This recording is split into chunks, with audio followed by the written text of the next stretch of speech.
Okay. तो हम लोगों ने जो है अपने फर्स्ट चैप्टर का जो स्टार्टिंग के कुछ टॉपिक्स थे, जैसे August Offer Cripps Mission, Quit India Movement, तो हम लोगों ने उसको कवर कर लिया है पिछली वाली वीडियो में। अगर आप लोगों ने उसको नहीं देखा है तो आप देख सकते हैं, जस्ट इसके पहली वाली वीडियो अपलोड हुई थी। मैं उसका लिंक भी जो है डिस्क्रिप्शन में डाल दे रहा हूँ, आप लोग वहाँ से भी देख सकते हैं। यहाँ से हम लोग आगे बढ़ते हैं और चलते हैं इंडियन इंडिपेंडेंस लीग की तरफ। ठीक है, इसको हम लोग शॉर्ट में IIL भी बोलते हैं। और समझते हैं पहले इसके बैकग्राउंड को। तो इसका जो बैकग्राउंड शुरू होता है वो वर्ल्ड वार सेकेंड के समय ही चालू हो जाता है। जो जापान था वो एक्सिस पावर की तरफ से लड़ रहा था वर्ल्ड वार सेकेंड में। अब एक्सिस पावर में जापान था, जर्मनी था, इटली था, ऐसे ही और भी देश थे। और एलाइड पावर में कौन था? ब्रिटिशर्स यानी कि इंग्लैंड थे। अब ऐसे में जो जापान था वो धीरे धीरे एक्सपैंड कर रहा था, युद्ध चल ही रहा था। युद्ध में क्या होता है, युद्ध में एक देश दूसरे देश को कब्जा करता है। तो जापान एक्सपैंड कर रहा था साउथ ईस्ट एशिया की तरफ। साउथ ईस्ट एशिया मैंने पिछले वाली वीडियो मैप के जरिए आपको दिखाया था, फिलीपीन, सिंगापुर, ये सब जो इलाके हैं, ठीक है, इंडोनेशिया वगैरह हो गया, ये सब आता है साउथ ईस्ट एशिया में। और धीरे धीरे इन सब जगहों को, इन सभी देश को वो जो है कैप्चर कर चुका था। जैसे इसमें मलाया, जो मलेशिया है, सिंगापुर है, या फिर अदर जो जगहें हैं वो आ चुकी थी इसमें। अब ये सब जो जगह थी, ये सब जो देश थे, इसमें काफ़ी सारे जो है इंडियंस लोग रहा करते थे। और इस वजह से वो लोग भी किस कंट्रोल में आ गए? जैपनीज़ के कंट्रोल में आ गए। अब जाहिर सी बात है, वो इंडिया के थे, वहाँ पे रह रहे थे। किसी भी कारण से जा सकते हैं, एज अ लेबर जा सकते हैं, बहुत सारे कारण हो सकते हैं, लेकिन वो लोग वहाँ रह रहे थे। अब यहाँ से इंडियन इंडिपेंडेंस लीग की फॉर्मेशन कहाँ से आती है? तो देखिए, तो काफ़ी सारे इंडियन ऑर्गेनाइजेशंस थे। ऑर्गेनाइजेशन मतलब कि यहाँ पे होता है ग्रुप, बेसिकली कई सारे ग्रुप थे साउथ ईस्ट एशिया में, इन सभी देशों में, जो कि काम कर रहे थे किसके खिलाफ? ब्रिटिश रूल के खिलाफ काम कर रहे थे। ठीक है, अब इनमें कुछ जो खास नाम है वो हैं central Indian association of Malaya, Singapore Indian independence league. ऐसे ही कुछ देश थे, सॉरी, ऐसे कुछ ऑर्गेनाइजेशंस थे जो काम कर रहे थे कि कैसे ब्रिटिश रूल को यहाँ से जो है हटाया जाए। अब ऐसे में ये सभी जो आगे चल के मिक्सअप हो जाएंगे, मिल जाएंगे, मर्ज हो जाएंगे, किसमें? इंडियन इंडिपेंडेंस लीग जब बनेगा तब। बनाया किसके द्वारा गया था ये? तो रास बिहारी बोस जी के द्वारा ये बनाया गया था। यही मेन लीडर थे इसके फॉर्मेशन के लिए। अब यहाँ से हम लोग आगे बढ़ते हैं टोक्यो कॉन्फ्रेंस की तरफ। कॉन्फ्रेंस का मतलब होता है बेसिकली मीटिंग, जो कि होता है 1942 में। और कहाँ पे होता है? टोक्यो में होता है। टोक्यो कहाँ पे है? जापान में है। तो एक कॉन्फ्रेंस, एक मीटिंग होती है टोक्यो में। और उस मीटिंग का जो बेसिकली मेन लीडर होते हैं वो होते हैं रास बिहारी बोस। और यहाँ पर प्रोविजनली, डैट मीन्स कि टेम्प्रेरी रूप में जो है ऑर्गेनाइज किया जाता है किसको? इंडियन इंडिपेंडेंस लीग को। It was also decided to form the Indian national army, INA। और यहीं से जो है शुरुआत होती है कि हम लोग जो है एक इसका आर्मी विंग भी बनाएंगे। इस इंडियन इंडिपेंडेंस लीग का एक आर्मी विंग भी बनाएंगे, जिसका हम लोग नाम रखेंगे इंडियन नेशनल आर्मी। अब सेम ईयर 1942 में, अब देखिए यहाँ जिस समय ये सारी चीज़ें चल रही है अपने इधर जो है साउथ ईस्ट एशिया में, उसी समय इंडिया में क्रिप्स मिशन, अगस्त ऑफर, क्विट इंडिया मूवमेंट, ये सारी चीज़ें चल रही हैं। ठीक है, इसको याद रखिएगा। बैंकॉक में कॉन्फ्रेंस होता है, वहीं मीटिंग होती है, और वहाँ पर प्रॉपरली जो है इस्टेब्लिश कर दिया जाता है किसको? इंडियन इंडिपेंडेंस लीग को, जो कि यहाँ पे एक प्रोविजनली था, यानी टेम्प्रेरी रूप से बेसिकली था, उसी को प्रॉपरली जो है यहाँ पे इस्टेब्लिश कर दिया जाता है। और जो हमारा ट्री कलर, जो हमारा तिरंगा है, उसको यहाँ पे जो है फहराया वगैरह जाता है। और प्लान बनाए जाते हैं कि कैसे जो है हम लोग अपने जो फ्रीडम स्ट्रगल है, यानी कि देश को आज़ाद कराने के जो तरीके वगैरह हैं, जो भी स्ट्रगल्स हैं, जो भी हमारी लड़ाई है, उसको कैसे जो है हम लोग और ज़्यादा मजबूत कर सकते हैं, वही सारी चीज़ें जो है यहाँ बैंकॉक कॉन्फ्रेंस में जो है क्या होती है? डिस्कस होती है। अब इनका अपना ऑब्जेक्टिव क्या था, क्या चाहते थे इंडियन इंडिपेंडेंस लीग? तो सबसे पहले बेसिक, सबसे पहले वही इंडिपेंडेंस ऑफ इंडिया, कि सबसे पहले तो हमको अपना जो है कंप्लीट इंडिपेंडेंस, कंप्लीट फ्रीडम लेना है, किससे? ब्रिटिश रूल से। दूसरा क्या था? Support from Japan. अब देखिए, अब ठीक है, चाह रहे हैं कि हम देश आज़ाद हो जाए, लेकिन अब ऐसा तो है नहीं कि देश ऐसे ही आज़ाद हो जाएगा, हमें कोई गया और बोल दिया चलो आज़ाद हो जाए, नहीं। उसके लिए जो है आपको कहीं ना कहीं काफ़ी ज़्यादा हेल्प चाहिए होती है, काफ़ी ज़्यादा असिस्टेंस चाहिए होती है। तो ऐसे में जो है ये लोग जापान, जो जैपनीज़ असिस्टेंस था, जैपनीज़ हेल्प थी, वो लोग ले रहे थे, ताकि जो है इंडिया के फ्रीडम स्ट्रगल में हेल्प हो सके। और इनका थर्ड जो ऑब्जेक्टिव था, ऑर्गेनाइजिंग इंडियंस अब्रॉड। अब जो इंडियंस साउथ ईस्ट एशिया में जो लोग विदेश में रह रहे थे, मैंने बताया शुरुआत में, जो लोग रह रहे थे उनको यूनाइट किया जाए, एक किया जाए, ताकि हम सभी लोग, देखिए क्या होता है, मैन पावर की आवश्यकता होती है। कोई भी जो है बड़ी चीज़ को अचीव करने के लिए कई बार मैन पावर की ज़रूरत होती है, मतलब कि जितने ज़्यादा लोग रहेंगे उतनी ही ज़्यादा उसमें मजबूती मिलती है। ठीक है, अभी आप अकेले जो है किसी एक अनशन पे बैठ जाइए, या फिर आप अकेले जो है बैठ जाइए किसी चीज़ के लिए कि कोई डिमांड को लेके, तो हो सकता है लोग आपको इग्नोर कर दें। लेकिन वही जब 1000 लोग, 2000 लोग, 10,000 लोग उसी एक सेम डिमांड के लिए जब सड़क पे आते हैं, तो उससे जो है एक प्रेशर क्रिएट होता है, वो होता है man power.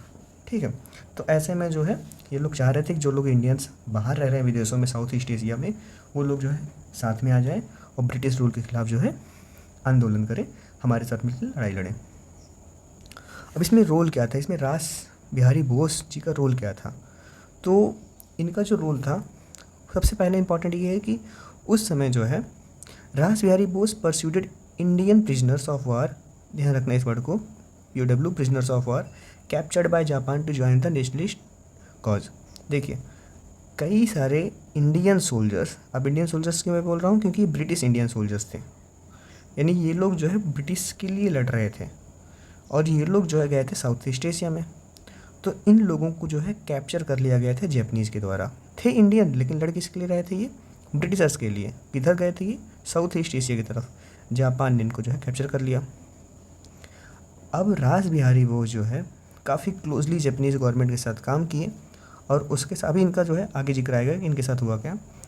He help strengthen the, और इन्हीं की वजह से जो है इंडियन इंडिपेंडेंस लीग जो है मजबूत हुआ, और बाद में जो है इन्होंने ही जो है कहीं ना कहीं बहुत बड़ा रोल प्ले किया इंडियन नेशनल आर्मी को बनाने में। ठीक है, तो बेसिकली जो इनका रोल था वो ये था कि लोगों को साथ लाना, ठीक है, जापानीज़ गवर्नमेंट के साथ कोऑर्डिनेट करना, और जो भी ऑर्गेनाइजेशंस वगैरह हैं उसको प्रॉपरली रूप से जो है चलाना। अब फॉर्मेशन ऑफ INA, रास बिहारी बोस जो थे वो कैप्टन मोहन सिंह के साथ और सरदार प्रीतम सिंह के साथ बनाते हैं INA, इंडियन नेशनल आर्मी। ठीक है, अब शुरुआत में जो INA था वो फंक्शन कर रहा था, काम कर रहा था as a military wing of Indian independence league, लेकिन आगे चल के जो है लीडरशिप ट्रांसफ़र होती है। रास Bihari Bose later handed over the leadership of Indian independence league and Indian national army, किसको ट्रांसफ़र कर देते हैं लीडरशिप? सुभाष चंद्र बोस जी को। ये अभी आगे होगा। ठीक है, इंपॉर्टेंस क्या है इंडियन इंडिपेंडेंस लीग की, सिग्निफिकेंस क्या है इसका? तो सबसे पहला ये है कि जो इंडियंस, जो भारतीय लोग एब्रॉड विदेश में रह रहे थे, यहाँ कौन सा विदेश की बात हो रही है? यहाँ बात हो रही है साउथ ईस्ट एशिया की बात हो रही है। जो लोग उधर रह रहे थे उनको जो है यूनाइट किया गया, एक किया गया, किस लिए? फ्रीडम के लिए, आज़ादी के लिए। दूसरा क्या हुआ? It helped create the Indian national army. उसके साथ साथ इंडियन इंडिपेंडेंस लीग की ही वजह से कहीं ना कहीं मदद मिली इंडियन नेशनल आर्मी को बनने में। उसके अलावा इसको जापान का भी सपोर्ट मिला। क्यों? क्योंकि इनकी लड़ाई जो है थी ब्रिटिश रूल के साथ थी, और ब्रिटिश जो है कौन से साइड था? एलाइड साइड था, और जापान किधर था? एक्सिस साइड था। तो ऐसे में ही जाहिर सी बात है दोनों दुश्मन थे, इसलिए हेल्प कर रहे थे। हालांकि जो सक्सेस डिज़र्व करता था, या जो सक्सेस ये लोग चाहते थे इंडियन इंडिपेंडेंस लीग वाले और इंडियन नेशनल आर्मी वाले, उतना कंप्लीट सक्सेस मिला नहीं, लेकिन फिर भी काफ़ी इम्पॉर्टेंट रोल जो है ये ऑर्गेनाइजेशंस प्ले करते हैं हमारे फ्रीडम स्ट्रगल में। अब आते हैं formation of Indian national army 1942। Background क्या था? बैकग्राउंड ये था कि आप लोगों ने पढ़ रखा होगा सुभाष चंद्र बोस का जो आइडियोलॉजी था काम करने का, जो मेथड था काम करने का, जो मेथड था इंडिपेंडेंस को अचीव करने का, वो थोड़ा गांधी जी के साथ जो है मिलता जुलता नहीं था। ठीक है, अब यहाँ पे किसी के साथ हेट करने का, किसी के साथ लव करने का कोई मतलब नहीं है कि नहीं गांधी जी सुभाष चंद्र बोस, नहीं। देखो दोनों हमारे लिए इम्पोर्टेंट हैं, हम लोग हिस्ट्री के स्टूडेंट हैं, दोनों लोगों के लिए इम्पोर्टेंट है। दोनों लोगों की आइडियोलॉजी डिफ़र कर सकती है उस पार्टिकुलर समय के हिसाब से, थिंकिंग के हिसाब से, एटमॉस्फेयर के हिसाब से, लेकिन दोनों लोगों का जो एम था हमको ही नहीं भूलना चाहिए कि दोनों लोगों का जो एम था वो कॉमन था। ठीक है, अब क्योंकि आइडियोलॉजी डिफर कर जाती है तो इसलिए जो है सुभाष चंद्र बोस कांग्रेस को छोड़ देते हैं और अपनी खुद की पार्टी बनाते हैं फॉरवर्ड ब्लॉक। और फिर आगे चल के इनको जो है ब्रिटिश सुभाष चंद्र बोस जी को ब्रिटिश जो है अरेस्ट कर लेती है 1940 में। अभी तक ये इंडिया में ही है। अब जब इनको अरेस्ट कर लिया जाता है तो बोस जो है चुपके से ब्रिटिश की कस्टडी से भाग जाते हैं और भागते भागते रस्सी वगैरह ट्रेवल करते हुए लास्ट में पहुँचते हैं जर्मनी। जर्मनी क्यों जाते हैं? जर्मनी जाते हैं ये नाजीज लीडर से मिलने के लिए। नाजी आपको पता है हिटलर वगैरह का जो अपना था। अब इसलिए जो जर्मनी है वो बेसिकली किसके खिलाफ़ है? ब्रिटेन के। वर्ल्ड वार देखो सेकेंड का समय चल रहा है, ब्रिटेन के खिलाफ़ है। तो अगर ये मेरे दुश्मन है और मैं जाके इनसे मिल लेता हूँ तो दुश्मन का दुश्मन दोस्त ही तो होता है, ताकि जो है जर्मनी से मिल सके सपोर्ट फॉर किस चीज़ के लिए? इंडियन इंडिपेंडेंस के लिए। बात समझ में आई? अब फिर वहाँ से जब जापान सिंगापुर को कैप्चर कर लेता है तब जाके थोड़ा सा ध्यान अट्रैक्ट होता है बोस का इधर जो एक्टिविटीज़ चल रही थी साउथ ईस्ट एशिया में इंडियन नेशनलिस्ट के द्वारा। वो जो इधर चल रहा है सब कुछ राज बिहारी बोस वगैरह द्वारा, उधर थोड़ा इनका ध्यान जाता है कि अच्छा इधर भी चीज़ें कुछ चल रही हैं। और इस सारी चीज़ों से, इन सारे काम से, इंडियन इंडिपेंडेंस के काम से बहुत इंस्पायर होते हैं ये। और फिर ये डिसाइड करते हैं कि अब मैं जो है जर्मनी छोड़ के मैं जा रहा हूँ साउथ ईस्ट एशिया की तरफ, ताकि जो है मैं भी उस मूवमेंट को क्या कर सकूँ, इंडियन इंडिपेंडेंस लीग वगैरह को मैं ज्वाइन कर सकूँ। अब इसमें role of captain Mohan Singh को समझते हैं। Captain Mohan Singh was an officer of British Indian army. ध्यान देना, ब्रिटिश इंडियन आर्मी, यानी कि थे इंडियन लेकिन लड़ते किसके लिए थे? ब्रिटिश के लिए थे। जब मैंने शुरुआत में ऊपर बताया था, जब ब्रिटिश इंडियन आर्मी जाती है साउथ ईस्ट एशिया की तरफ तो जापानीज़ जो है कैप्चर कर लेते हैं वार के दौरान with the support of Sardar Pritam Singh और major Fujiwara. Captain Mohan Singh जो है ऑर्गेनाइज करते हैं इंडियन प्रिजनर ऑफ वार। अब यही जो भारतीय सैनिक जो कैप्चर किए गए जापानीज़ सोल्जर्स के द्वारा साउथ ईस्ट एशिया में कैप्टन मोहन सिंह के द्वारा, इन सभी लोगों को मिलाकर जो है एक आर्मी बना दी जाती है। लेकिन अब ये जो आर्मी बना दी जाती है, ये आर्मी अब ब्रिटिश के लिए नहीं लड़ेगी, अब ये लड़ेगी इंडिया के लिए लड़ेगी। ठीक है। इंडियन प्रिजनर्स जो कैदी थे भारत के, इनको जापान कैप्चर कर लेता है और इंकरेज किया जाता है वहाँ के जो भी ऑर्गेनाइजेशंस वगैरह होती हैं इनके द्वारा कि आप INA ज्वाइन कर लीजिए, इंडियन नेशनल आर्मी ज्वाइन कर लीजिए और आप अपने देश की लड़िए, ना कि ब्रिटिश के लिए आप लोग लड़िए। और ऐसे में 40,000 इंडियन प्रिजनर्स के करीब जो है ज्वाइन कर लेते हैं इंडियन नेशनल आर्मी 1942 में। ठीक है। 1 सितंबर 1942 को अपना INA तैयार हो जाता है और कहाँ? बैंकॉक में। इसके जो प्रेसिडेंट उस समय थे राज बिहारी बोस जी थे, कमांडर इन चीफ जो थे कैप्टन मोहन सिंह थे। अब INA का ऑब्जेक्टिव क्या है? तो पहला ऑब्जेक्टिव वही है कि ब्रिटिश रूल के खिलाफ हमको लड़ना है। और कैसे लड़ना है? इस बार एक मिलिट्री स्ट्रगल। देखो लड़ाई तो सभी लोग लड़ रहे थे अपने अपने हिसाब से। स्टूडेंट्स लड़ रहे थे, फार्मर्स लड़ रहे थे, पॉलिटिशियंस अपने हिसाब से चीज़ों को देख रहे थे, लेकिन ये जो था ये एक मिलिट्री स्ट्रगल था। यानी कि अब सीधा जो है एक वार जैसा होने वाला था। किसके खिलाफ? ब्रिटिशर्स के खिलाफ। दूसरा इनका क्या ऑब्जेक्टिव, इनका गोल क्या था? अचीव इंडिपेंडेंस, कि इंडिया को जो कॉलोनियल रूल है, जो ब्रिटिशर्स का जो रूल है उससे हमको आज़ादी दिलाना है। अब इसमें जापान का जो रोल है काफ़ी ज़्यादा इंपॉर्टेंट है, यहाँ समझना है, क्योंकि जो जापानीज़ गवर्नमेंट थी वो INA को जो है काफ़ी ज़्यादा सपोर्ट कर रही थी। मैंने ऊपर बताया क्यों सपोर्ट कर रही थी, क्योंकि जो है INA लड़ने जा रही थी किससे? ब्रिटिशर्स थे। ब्रिटिशर्स यानी इंग्लैंड, ये एलाइड पावर की ओर थे। ठीक है। और जो जापान थी वो किधर थी? एक्सिस पावर की ओर थी। तो ऐसे में अगर INA जाके ब्रिटेन से लड़ेगी तो इसमें कहीं ना कहीं जापान को भी हेल्प मिलेगी। वर्ल्ड वार सेकेंड चल ही रहा था। अब जापानीज़ गवर्नमेंट सपोर्ट कैसे करती है? सपोर्ट करते हैं इनको, वेपन्स वगैरह देती है, एम्यूनिशंस देती है, जहाज शिप्स देती है, एयरक्राफ्ट देती है, और कहीं ना कहीं फाइनेंशियल सपोर्ट भी देती है, पैसा वगैरह भी देती है, मिलिट्री असिस्टेंस देती है। ये INA को हेल्प करती है कि INA जो है अपनी एक्टिविटीज़ को जारी रखे। किसके खिलाफ? ब्रिटेन के खिलाफ। अब कुछ इंपॉर्टेंट पर्सनालिटीज़ हैं, आप लोग वीडियो को पॉज करके इनके बारे में एक बार ऐसे देख सकते हैं। और ये रही आपकी कुछ important dates. Revival of INA under Subhash Chandra Bose. अब बोस जी पहुंचते हैं कहाँ पे? जापान में। मैंने ऊपर भी समझाया कि जर्मनी में थे, फिर उन्होंने उनको दिखा कि साउथ ईस्ट एशिया में सारी चीज़ें चल रही हैं राज बिहारी बोस, कैप्टन मोहन सिंह लोग के द्वारा, तो इससे इंस्पायर होकर वो किधर आ जाते हैं? जापान की ओर आ जाते हैं। सुभाष चंद्र बोस पहुंचते हैं जापान। वर्ल्ड वार सेकंड का वार अभी भी चल रहा है। जापानीज़ प्राइम मिनिस्टर से मिलते हैं और वहाँ पर जो है जो टोजो थे जापानीज़ प्राइम मिनिस्टर, वो बोस को एश्योर करते हैं, बोस को पूरी तरीके से जो है एक प्रकार से श्योरिटी देते हैं कि देखो जापान जो है उसका कोई मनसा नहीं है कि वो जो है इंडिया पे रूल करे जब ब्रिटेन यहाँ से निकल जाए, क्योंकि ये भी हो सकता था कि आईएनए को जो है बैकिंग दे के जापान चला जाए इंडिया में, यानी आईएनए जाएगी और ब्रिटिशर्स को भगा देगी इंडिया से, और फिर इंडिया पे कौन कैप्चर कर लेगा? जापान। लेकिन जापानीज़ प्राइम मिनिस्टर बोलते हैं कि नहीं, हम ऐसा कुछ भी नहीं करेंगे, आप ब्रिटिशर्स को भगाइए अपने देश से, आप अपना जो है इंडिपेंडेंस क्लेम करिए और अपना हिसाब से अपना देश चलाइए, मुझे इसमें कोई इंटरेस्ट नहीं है। ठीक है, बस जापानीज़ ने कहा कि हम चाह रहे हैं कि आपकी हेल्प हो जाए, आप लोग जो है फ्री हो जाओ। बोस का अपना रेडियो ब्रॉडकास्ट था, Bose delivered speeches through Tokyo radio. Bose जो है लगातार रेडियो के माध्यम से लोगों से संपर्क कर रहे थे। He appealed to Indians living abroad, उन्होंने अपील किया जो भारतीय जो विदेशों में रह रहे थे कि आप लोग जो है जो हमारा स्ट्रगल है उसको ज्वाइन करिए ब्रिटिश रूल के ख़िलाफ़।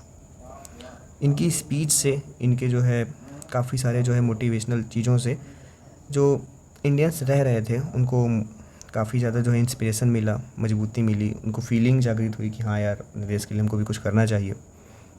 बोस इन सिंगापुर, फिर जापान के बाद बोस जाते हैं सिंगापुर में और वहाँ पे जो है इनको काफ़ी ज़्यादा अच्छे से वेलकम वगैरह मिलता है किनसे? इंडियन इंडिपेंडेंस लीग के मेंबर्स के द्वारा इनका स्वागत वगैरह काफ़ी अच्छे से होता है। और वहीं पे रास बिहारी बोस जी इनको हैंड ओवर कर देते हैं, लीडरशिप कमान इनको दे देते हैं किस चीज़ की? इंडियन फ्रीडम मूवमेंट की। कहाँ पर? साउथ ईस्ट एशिया में। Netaji and the INA, Subhash Chandra Bose को जो है सुप्रीम कमांडर बना दिया जाता है किसका? इंडियन नेशनल आर्मी का।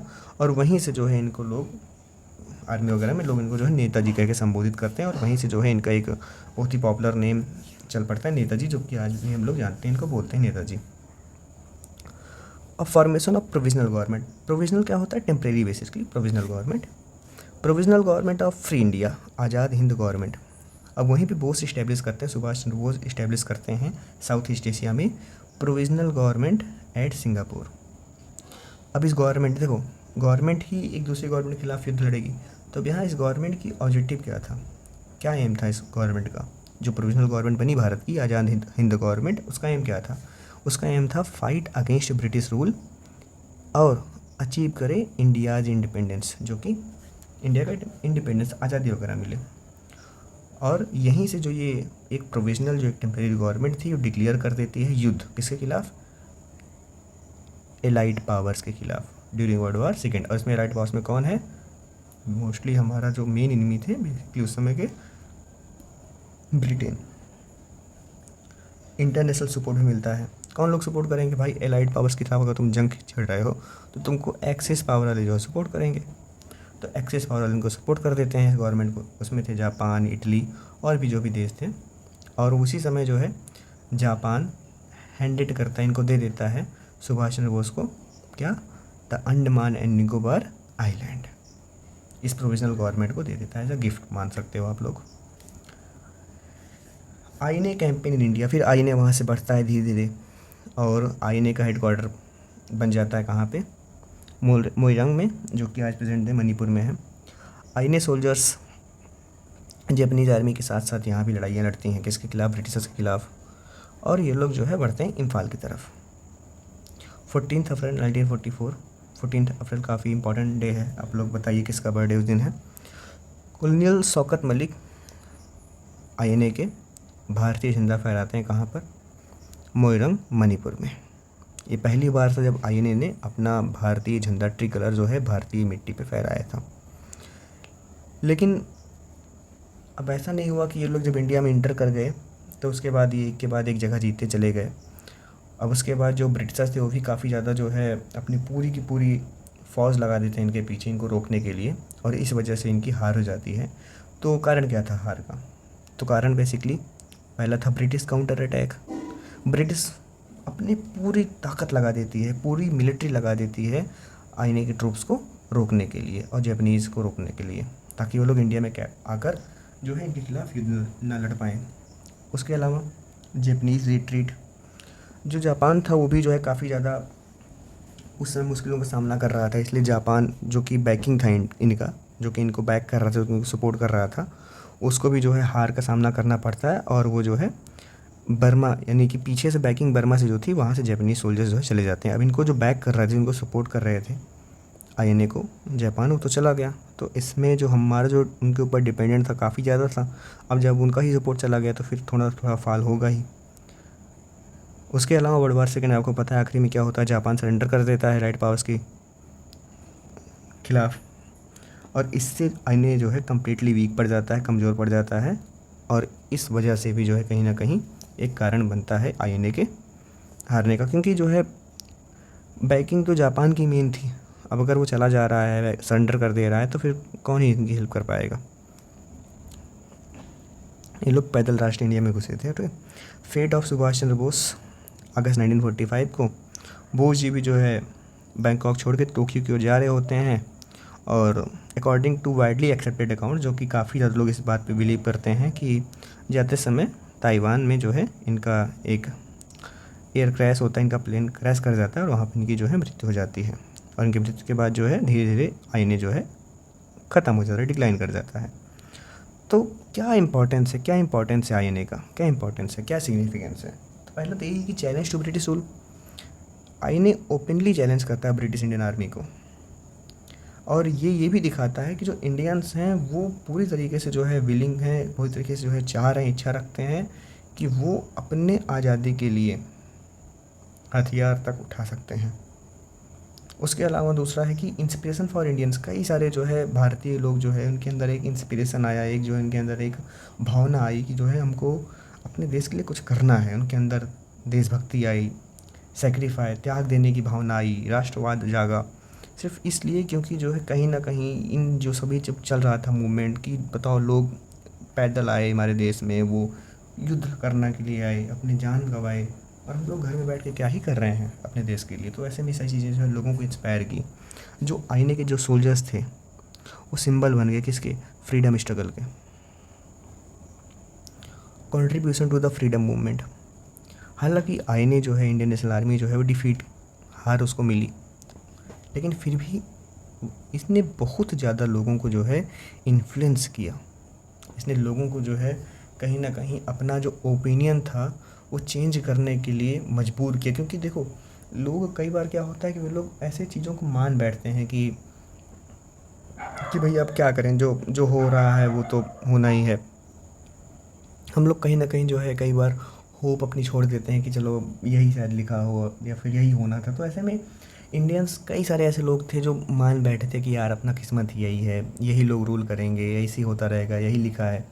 लेकिन कहीं से फिर एक खबर आती है कि नहीं यार, लोग स्ट्रगल कर रहे हैं, लोग जो है प्रयास कर रहे हैं चीज़ बेहतर हो, तो फिर वो हमको मोटिवेट करती है। तो भले आईएनए जो है डिफीट हुआ, हारा, लेकिन इसने लोगों को इन्फ्लुएंस कर दिया, इसने लोगों को सोचने के लिए मजबूर कर दिया कि नहीं, चीज़ें बदल सकती हैं, प्रयास हम लोग करेंगे तो चीज़ें बदलेंगी। It increased anti British sentiment across the country. इसकी वजह से पूरे के पूरे देश में लोगों के अंदर एक सेंटीमेंट जागा, एक भावना जागी, एक विचार जागा, किसके खिलाफ, ब्रिटिशर्स के खिलाफ, anti British sentiments. The INA activities later inspired many Indians including members of armed forces. आगे चल के जो आईएनए की जो एक्टिविटी थी उसने कई लोगों को इंस्पायर किया, कई लोगों को इसने जो है जागृत किया।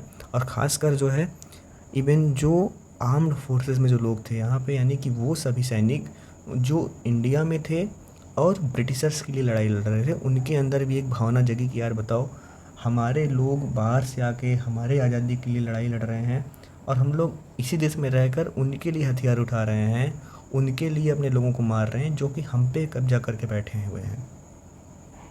ठीक है, तो ये जो मेन जैसे कि आग होती है, तो उस आग में जो है मान लो अगर वो आग चिंगारी से शुरू होती है तो लोग सोचते हैं कि जो है इतनी बड़ी आग थी, चिंगारी क्या ही वैल्यू है, लेकिन वो आग जो चालू हुई चिंगारी से ही लगी वो, तो वो चिंगारी का जो काम था वो आईएनए ने किया था उस समय। अब कुछ इंपॉर्टेंट पर्सनालिटीज़ हैं, आप लोग इनको भी जो देख सकते हो, वीडियो को पॉज करके डेट्स भी आप देख सकते हो। अब सिग्निफिकेंस ऑफ आईएनए एजिटेशन, ये जो आईएनए का जो भी सारी चीज़ें हुई इनसे सिग्निफिकेंस क्या है, इसका जो है रोल हुआ, क्या इंपॉर्टेंस है। तो पहला तो यही हुआ कि royal Indian navy mutiny, influence on the royal Indian navy mutiny. The activities of INA inspired Indian soldiers to oppose British rule. अब आईएनए की जो भी एक्टिविटीज़ थी उससे जो भारत में रह रहे सोल्जर्स थे, जो इंडियन सोल्जर्स थे जो कि ब्रिटिश के लिए लड़ाई करते थे, उन्होंने ब्रिटिश रूल के खिलाफ जो है बगावत कर दी। अब देखिए ब्रिटिशर्स इंडिया में किस दम पे थे? पावर के दम पे थे।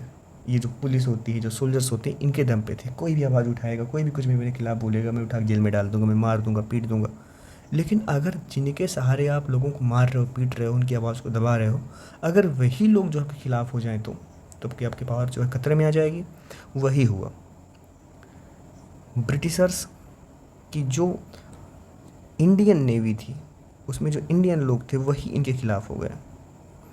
इंडियन सोल्जर्स अनहैप्पी थे। क्यों? क्योंकि जो है अब उनको समझ में आया था बेसिकली प्रॉपरली कि हम जो है बहुत ही ख़राब तरीके से जो है ट्रीट किए जाते हैं, हमारे साथ जो व्यवहार होता है बहुत ख़राब होता है। किसके द्वारा? ब्रिटिश ऑफिसर्स के द्वारा। उसके अलावा उनको कम सैलरी मिलती है ब्रिटिश सोल्जर्स के मुकाबले। वही सेम काम ब्रिटिश सोल्जर्स करेंगे आर्मी में तो उनको ज़्यादा सैलरी मिलती है, वही सेम काम हम करेंगे तो हमको कम सैलरी मिलती है। क्यों? क्योंकि हम इंडियन हैं। और इसीलिए म्यूटनी होता है, विद्रोह होता है 1946 में। हड़ताल चालू हो जाता है बॉम्बे में, और ये हड़ताल आगे चल के बॉम्बे से होकर कलकत्ता, कराची और बहुत सारे शहरों में पहुंच जाता है। INA inspired many naval personnel to challenge British authority. Although the mutiny failed, it received support from many Indian civilians. हालांकि ये जो म्यूटनी था, ये जो विद्रोह था, ये भी फेल हो जाता है, लेकिन फिर भी कई सारे भारतीय लोगों ने इस म्यूटनी का समर्थन किया, सपोर्ट किया। Unity among soldiers. आईएनए की वजह से जो है जो इंडियन सोल्जर्स थे उनके अंदर एक यूनिटी आई, एक एकता की भावना आई।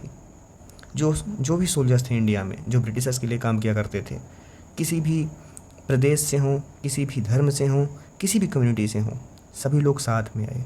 The leadership of Subhash Chandra Bose strengthened patriotism and national consciousness. कहीं ना कहीं जो है इन सभी के अंदर सुभाष चंद्र बोस की लीडरशिप ने जो है क्या जगह दिया था? देशभक्ति की भावना जगा दी थी। एक वो भावना कि हम लोग एक कॉमन देश से आते हैं, हमको एक कॉमन कॉज की लड़ाई करना है। और इस सब का रिजल्ट क्या हुआ? इस सब की वजह से भारत में जो है नेशनल यूनिटी बढ़ी, लोगों के बीच में भाईचारा बढ़ा, ब्रदरहुड एंड कम्युनल हार्मनी। कहीं ना कहीं जो है लोग आपसी जो एक मतभेद होता है जाति को लेके, धर्म को लेके, उसको जो है लोगों ने हटाया अपने बीच से।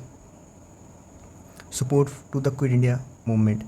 आईएनए इंकरेज करता है इंडियंस को कि आप लोग ब्रिटिश रूल के ख़िलाफ़ जो है लगातार रजिस्ट करते रहिए, इसके ख़िलाफ़ आप लोग लगातार प्रयास करते रहिए, आवाज़ उठाते रहिए। और इसी वजह से एंटी ब्रिटिश फीलिंग भी जो है लोगों के अंदर जो है डेवलप होती है, सोल्जर्स के अंदर, सिविलियंस यानी आम नागरिकों के अंदर। और यहीं से मोमेंटम मिलता है, यहीं से जो है एक्सेलरेशन मिलता है किसको? हमारे स्ट्रगल को। किसके लिए? इंडिपेंडेंस के लिए। Reason for the change in the attitude of British government after world war second. अब ये समय 1945 के बाद का, वर्ल्ड वार सेकेंड के बाद। वर्ल्ड वार सेकेंड ओवर हो चुका है। अब ब्रिटिश गवर्नमेंट का जो एटीट्यूड है, जो बिहेवियर है, वो भी चेंज हो जाएगा। उसके पीछे कारण क्या है? तो वर्ल्ड वार सेकेंड ख़त्म हो चुका है। ब्रिटेन है बहुत सारे पॉलिटिकल और इकोनॉमिक प्रॉब्लम से जूझ रही है। पॉलिटिकल प्रॉब्लम्स कौन कौन सी हैं? इनके खुद के देश में जो है जो इनकी सरकार हुआ करती थी, अब लोग उसके खिलाफ़ हैं। इकोनॉमिकल प्रॉब्लम क्या है? इकोनॉमिकल प्रॉब्लम ये है कि भले ये लोग युद्ध जीत गए, भले world war second allied powers ने जीता, ब्रिटेन ने जीता, लेकिन युद्ध जीतने का मतलब ये नहीं होता है कि आप जो है सुप्रीम हो गए। युद्ध में हो सकता है नहीं कि होता ही है कि दोनों तरफ नुकसान ज़्यादा होता है। दोनों तरफ से जो है गोलियां चलती हैं, लोग मरते हैं, लोग शहीद होते हैं, तो नुकसान तो होता ही होता है। अब देखिए युद्ध का मतलब ये थोड़ी होता है कि एक साइड पूरी तरीके से जीत जाएगा बिना किसी लॉस के और दूसरा साइड पूरी तरीके से जो है हार जाएगा। दोनों लोगों को नुकसान होता है। तो ब्रिटेन भले जीत गया लेकिन बहुत सारा इसका नुकसान हुआ। युद्ध में बहुत पैसा खर्चा होता है, बहुत सारी जानें जाती हैं। तो ये बहुत जूझ रहा था, इसके सामने बहुत सारी डिफ़िकल्टीज़ थी। अब these difficulties forced Britain to reconsider its colonial policies including its rule over India. और यही सब चीज़ें जो इनको फिर से सोचने मजबूर करती हैं कि जो हम पॉलिसीज़ वगैरह हैं हमारी, जो हम लोग कॉलोनी बना के रह रहे हैं अफ्रीका वगैरह में, एशिया वगैरह में, क्या हमको जो है रोल कंटिन्यू करना चाहिए कि छोड़ देना चाहिए? सारी चीज़ें जो है लोग दोबारा सोचने लगे। ब्रिटेन का बहुत सारा पैसा खर्चा हुआ था, इकोनॉमिक जो प्रॉब्लम थी इनके सामने, जैसे कि आर्मी के लिए, नेवी के लिए, एयरफोर्स के लिए वार के इक्विपमेंट्स होते हैं।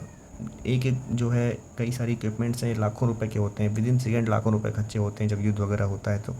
तो ऐसे में जो है जो इकॉनमी थी ब्रिटेन की वो बहुत ज़्यादा कमज़ोर हो जाती है, और ये बहुत मुश्किल हो रहा था कि जो कॉलोनीज़ थी इनकी अफ्रीका और एशिया में उसको चलाए रखना, और बहुत ज़्यादा इनको महंगा पड़ रहा था, क्योंकि अब वहाँ के लोग भी जो है धीरे धीरे जो है इनके खिलाफ़ हो रहे हैं, और पैसा इनके पास ऑलरेडी ख़त्म लगभग हो चुका युद्ध की वजह से, तो इनको बहुत दिक्कत हो रही थी इस वजह से।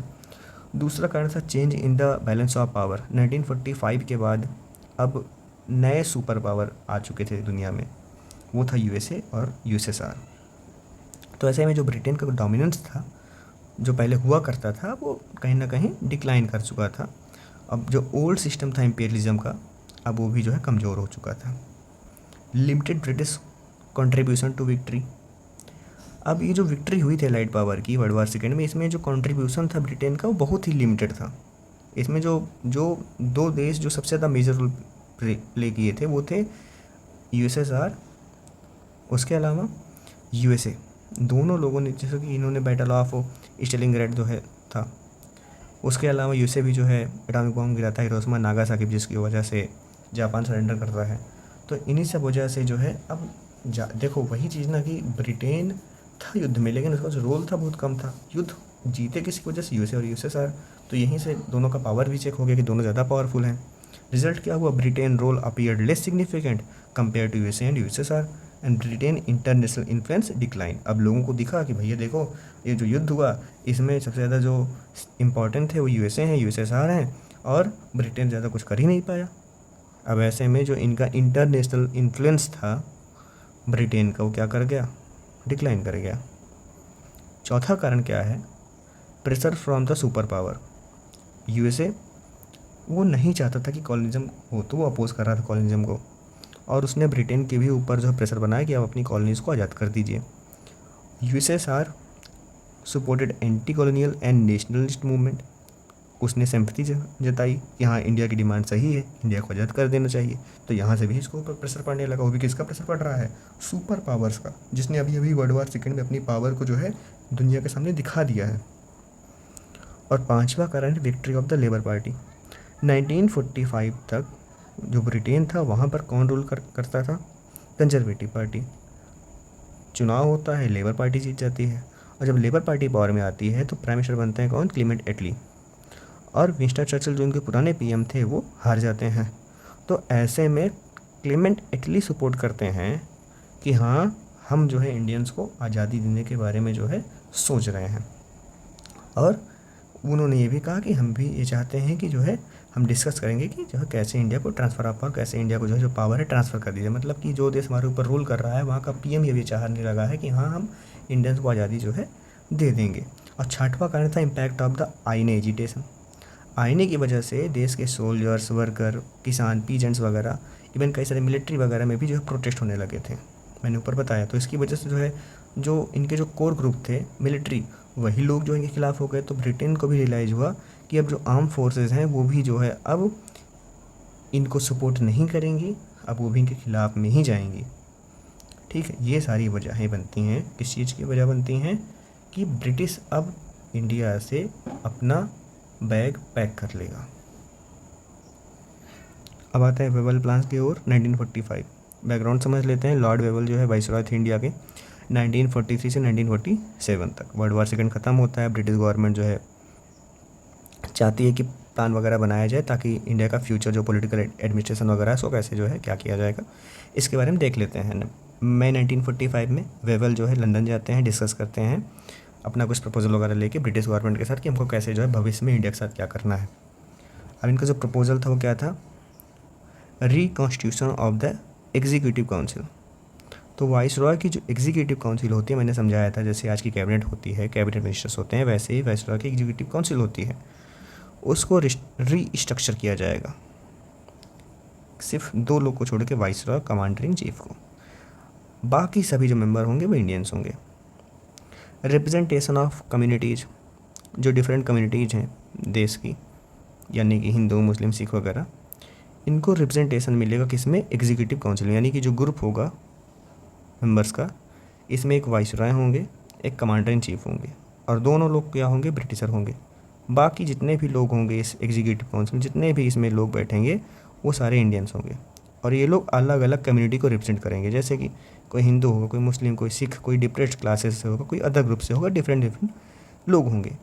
तीसरा वेबल प्लान में ये था कि veto power of the viceroy, viceroy could continue to possess veto power, however their use would be limited. अब वीटो पावर क्या होता है? वीटो पावर यही होता है कि अगर देखो सारे लोग मिलकर बोल रहे हैं कि हाँ आज मीटिंग में पिज्जा आएगा, लेकिन अगर वाइसरॉय ने कह दिया कि नहीं आएगा, भले सभी लोग कह रहे हैं कि नहीं आएगा, लेकिन अगर एक आदमी ने मना कर दिया तो वो नहीं आएगा। जबकि एक हेल्दी डेमोक्रेसी में क्या होता है कि जो मेजॉरिटी ऑफ द पीपल चाहते हैं वही होता है, लेकिन अगर एक आदमी ने मना कर दिया तो वो नहीं होगा, तो इसको बोलते हैं veto power.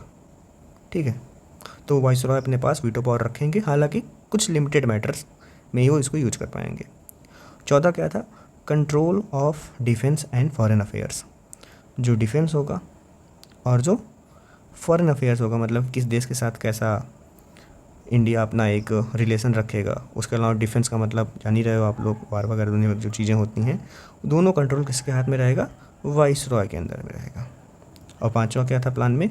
Conference of Indian leaders. The viceroy would call a conference of Indian political leaders. The purpose was to prepare a list of member for the new executive council. यानी कि जो इंडियन लीडर्स हैं, जो India के जो important लोग हैं, उनको बुलाया जाएगा, वाइसरॉय से बात करेंगे मीटिंग में, और वो लोग के साथ बात करके एक लिस्ट प्रिपेयर की जाएगी, जिसमें ये देखा जाएगा कि जो नई एग्जीक्यूटिव काउंसिल जो बन रही है, मैंने ऊपर जो बताया, जिसमें सभी ग्रुप्स के लोग होंगे, सभी कम्युनिटी के जो लोग होंगे, वो कौन कौन से लोग होंगे ये डिसाइड होगा।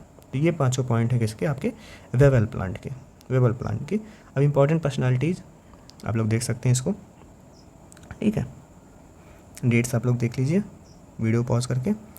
अब शिमला कॉन्फ्रेंस हम लोग जो है इसके बारे में डिस्कस करते हैं नेक्स्ट वीडियो में। यहाँ तक आपको अगर कोई भी डाउट हो या कोई भी सजेशन हो तो आप लोग बेझिझक कमेंट बताइए, ताकि कुछ चीज़ों को जो है अगर कुछ भी समझ में नहीं आ रहा है या फिर कुछ भी जो मैं इम्प्रूव कर सकता हूँ वो मैं जो है नेक्स्ट वीडियो में कर सकूँ। बाकी अपने दोस्तों के साथ वीडियो शेयर करिए ताकि ज़्यादा लोगों तक पहुँचे। ओके।